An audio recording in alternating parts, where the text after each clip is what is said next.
हर चीज जो आपको हुई है, पीड़ा और सुख आपके भीतर हुआ है, खुशी और गम आपके भीतर हुए हैं, व्यथा और परमानंद आपके भीतर हुआ है, यहाँ तक कि रोशनी और अंधेरा भी असल में आपके भीतर ही हो रहा है। हर मामूली चीज के लिए हम बड़ा हंगामा करते हैं। क्या ये बुद्धिमत्ता का सबसे ऊंचा स्तर दिखाता है?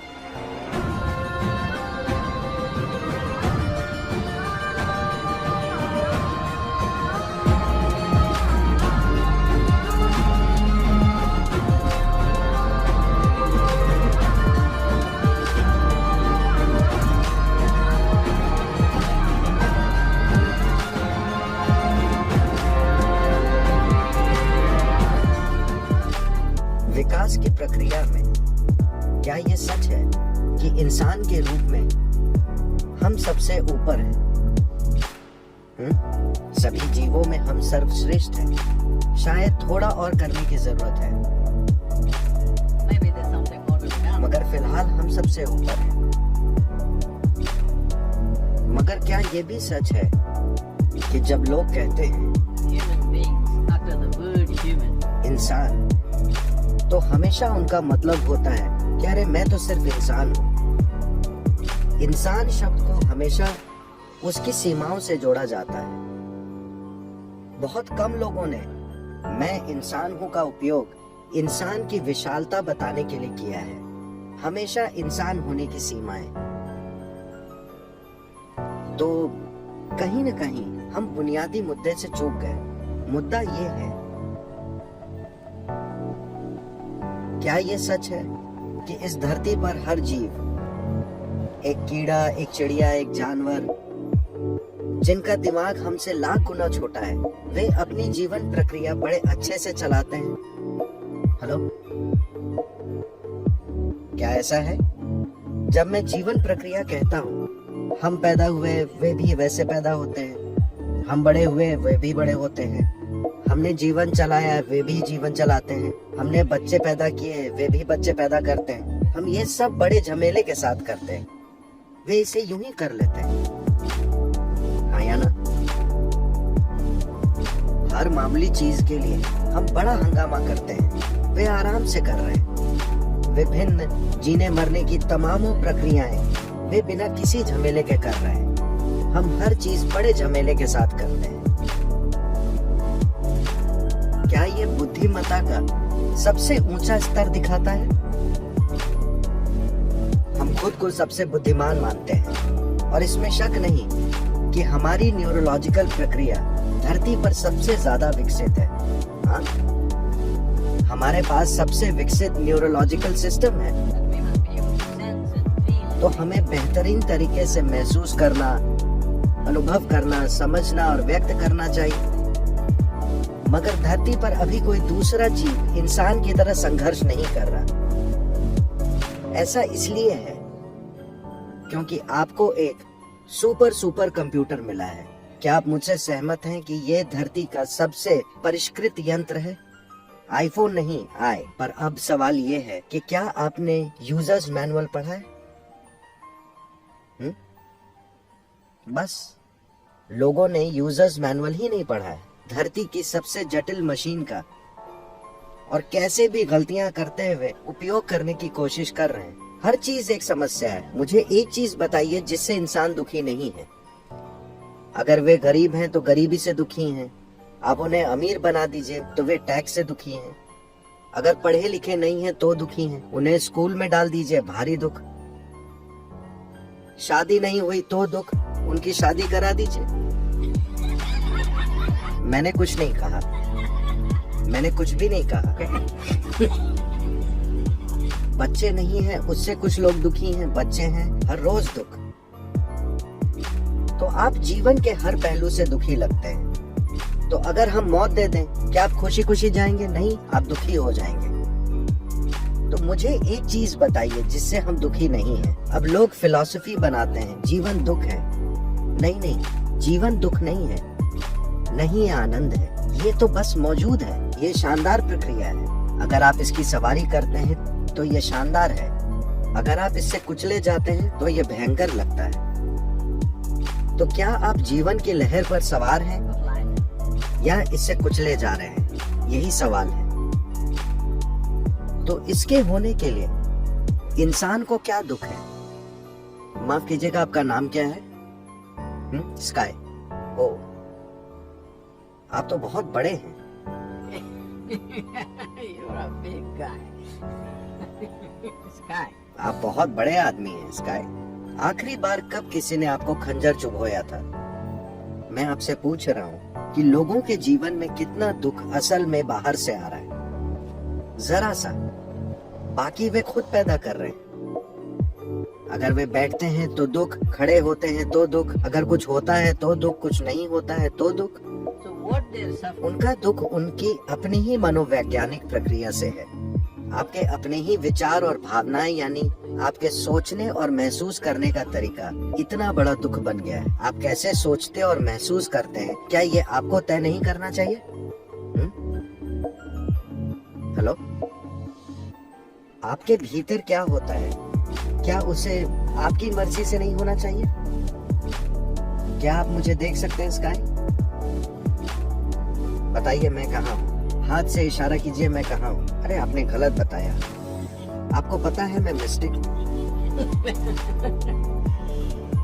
अब ये रोशनी मुझ पर पड़ रही है, उल्टा मुड़कर आपके लेंस से गुजरती है, रेटिना में उल्टी छवि बनाती है। आप ये सब जानते हैं, है ना?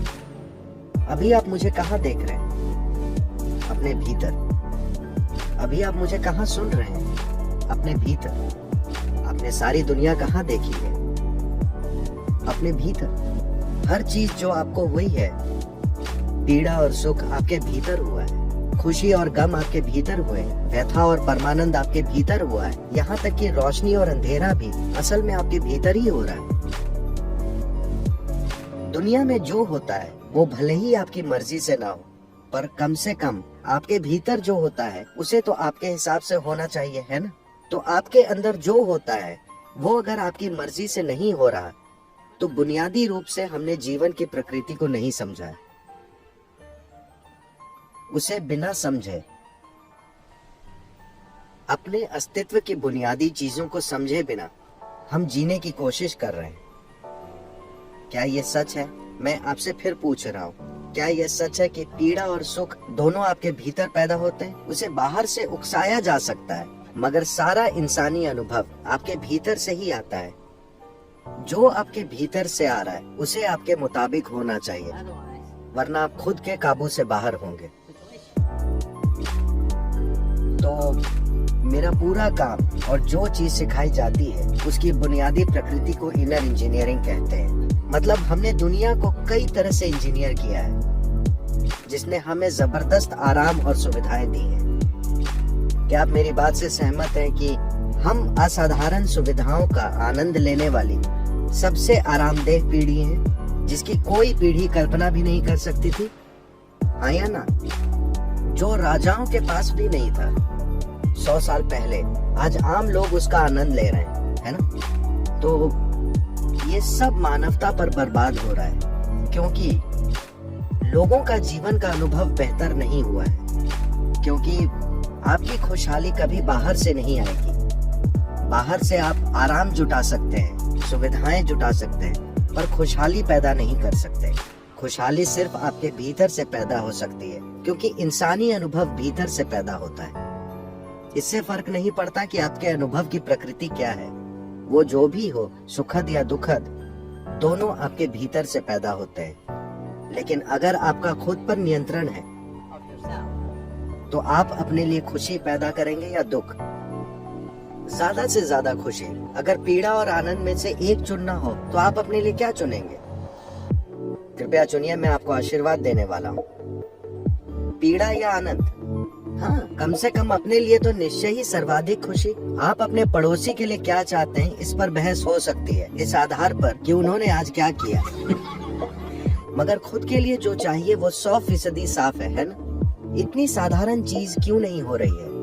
Simply because this क्योंकि ये दिमागी गतिविधि क्रमिक विकास की प्रक्रिया में नई है।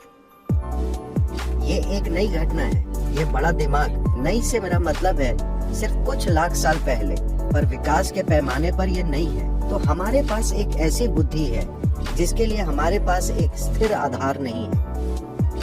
आपको यातना देने के लिए किसी और दूसरे की जरूरत नहीं है ना? आप खुद ही काफी हैं। आपको कोई बाहरी मदद नहीं चाहिए। आप अकेले कहीं बैठकर वहीं नर्क बना सकते हैं, क्योंकि आपकी अपनी बुद्धि आपके खिलाफ हो गई है। आप इसे कई आकर्षक नामों से बुला सकते हैं। आप इसे पीड़ा कहें, डिप्रेशन कहें, तरह तरह के रोगों का नाम दें, मगर दरअसल आपकी बुद्धि आपके खिलाफ हो गई है। एक बार आपकी बुद्धि आपके खिलाफ हो जाए तो कोई नहीं, दुनिया की कोई ताकत आपको नहीं बचा सकती, क्योंकि हम आपको जहां भी ले जाएं, आप दुखी ही रहेंगे।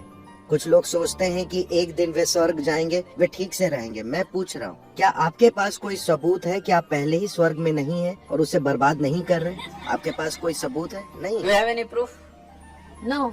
Maybe you're already in heaven and making a mess out of it. शायद आप पहले ही स्वर्ग में हैं और उसकी दुर्गति कर रहे हैं, क्योंकि अगर आपका दिमाग काबू से बाहर है तो आपको चाहे जहां ले जाया जाए आप उसे खराब कर देंगे, है ना? जरा कल्पना कीजिए, 100 साल पहले लोग इसी जगह पर कैसे रहते थे और आप कैसे रह रहे हैं। उसकी तुलना में क्या शिकायत करने के लिए कुछ है? हेलो? ओह, लेकिन हम हमेशा शिकायत करते रहते हैं। इस धरती पर कोई हमारी तरह भुनभुना नहीं रहा। तो समस्या बाहर की नहीं है, बाहरी हालात जरूर है। कुछ हालात हमारे मन मुताबिक होंगे, कुछ नहीं होंगे। ऐसा ही होता है। आपके परिवार में चाहे 2 ही लोग हों, तब भी क्या हर चीज आपकी मर्जी से होती है? नहीं, वो कभी नहीं हो सकती। बाहरी चीजें पूरी तरह आपके हिसाब से कभी नहीं होंगी। कुछ हद तक हम इसे संभाल सकते हैं, लेकिन कम से कम जो आपके भीतर होता है उसे तो पूरी तरह आपकी मर्जी से होना चाहिए। अगर अभी आपके भीतर जो हो रहा है वो आपकी मर्जी से हो रहा होता तो आप खुद को सुख के सर्वोच्च स्तर पर रखते या नहीं? उसके साथ बस इतना ही हुआ है। हालांकि मौत से भी सामना हुआ, पर कोई फर्क नहीं पड़ा, क्योंकि जो आपके भीतर हो रहा है वो आपकी मर्जी से हो रहा है। कोई जादू नहीं, बस इंजीनियरिंग।